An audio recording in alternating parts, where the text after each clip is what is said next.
With that, Rachel, there you are. Come on over.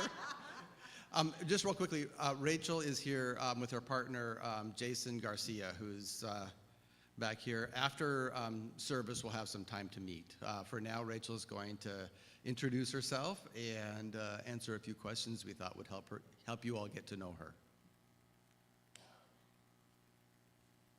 Thank you so much. Can you see me? Okay, good. Hi, everyone. My name is Rachel San Diego. My pronouns are she and her.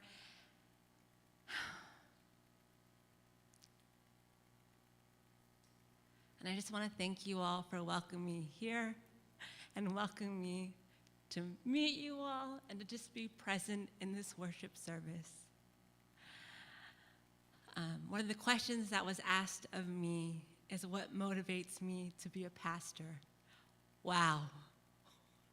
What a large and exciting and looming question. There are too many responses of what stops me and holds me back from being a pastor, but there are so many people and stories and experiences that keep drawing me forward.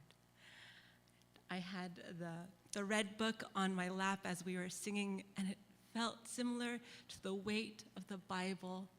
And that brought me back to a time when I was younger and I was scared sleeping by myself. And so I had the Bible at my feet just so whenever the fears would roll in, I could just touch it with my toe and know it was there.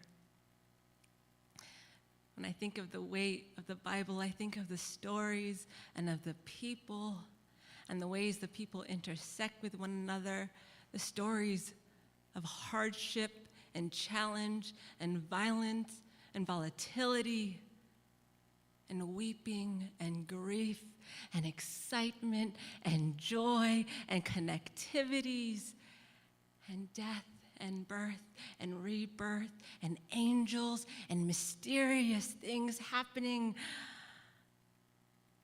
And then I think of the stories and the people I have walked alongside that have humbled me, that have brought me to my knees. I used to teach youth who were unhoused and incarcerated, and youth who were in rehabilitation for substance use, and I would go in there with my knowledge and wisdom and my workshop and curriculum ready to teach, and I would be brought down on my knees because I had so much to learn. Through them, I learned what it means of overcoming hardship and the expansiveness of the love and joy that could be found in hard places.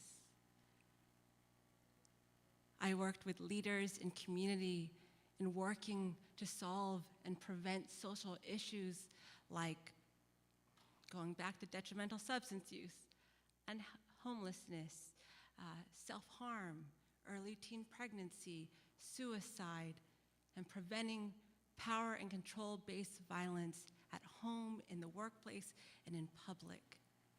And I learned it takes each and every one of us, that it's not just one entity and it's not just one person or one group, but it's all of us coming together.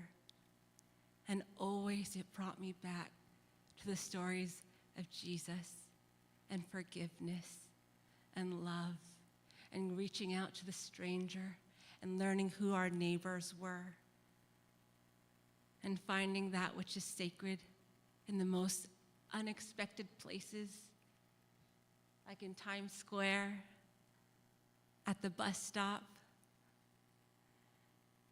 walking outside. I do pilgrimages, and on one of the pilgrimages, it's about 1,000 kilometers in Europe, the Camino de Santiago, and at the very end, I can't remember exactly where I was, but I remember there was another woman, and we just got to talking, and she told me, I'm an atheist, and I don't know what is happening, but I'm talking to my family about the way and about things moving inside me, and that there's something when I touch things that I can't even see. I don't know how to explain it. Why is this happening? And just the way that God moves in people in mysterious and unexpected ways.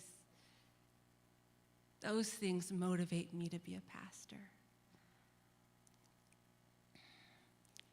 What brings you joy within ministry? Oof. I just loved how you went through your sermon, Pastor Casey, and we went line by line through the Bible. Oh, I could do that all day with folks. Just being present, getting to hear from people's perspectives, from their stories, from their knowledge base, from their experiences, from their curiosities. How did they interpret the Bible? And how differently it is based on cultures and experiences and backgrounds. And then sharing myself. And then finding who's in that story, but who's not in the story, who's talked about in the story, but we don't get to hear about them. Whose names don't we really know, but their stories are just as important. I love hearing and seeing how little things connect in the Bible that you wouldn't even imagine. Oh my goodness. I love how in times of deep grief and hardship, we could sing songs or hum melodies in the soothing of the heart and just being present with one another. Pastor Casey talked about the loneliness epidemic. And when I think about joy, I think about not just being happy, but finding hope in the midst of despair. Flipping something on, someone had told me, you just flip it on its head. To recognize there's not just one perspective, but the many. I think about what brings me joy outside. For me, it goes back to hardship. I like to put myself out there and do things that I never thought possible. I talked to you all about going on a pilgrimage. I do pilgrimages. I don't like camping. I don't like getting dirty. But I did about 1,000 miles on the Pacific Crest Trail, only having camped twice before then. And my biggest fear was setting up the tent and what that would be like. And I did it. And just seeing, I helped out at the same time a race my partner does. You'll get to meet him after. He's an ultra runner, so he does these long and vast runs. And I helped out as a volunteer at one of the big runs, and I was like, I am on a mantra of yes, even though I am scared. And so we had to also work, I'm sorry to share some of this, but it's a human being with some of the biohazards, and some of it spilled. So there's some poop messes, and we had gloves on and mask on, and I was so grossed out, and I said yes, I'm getting in the car, and I'll be one of the people that hands it out. And so in that moment, it was disgusting, and I was horrified. But after, I thought, wow, I could do those things.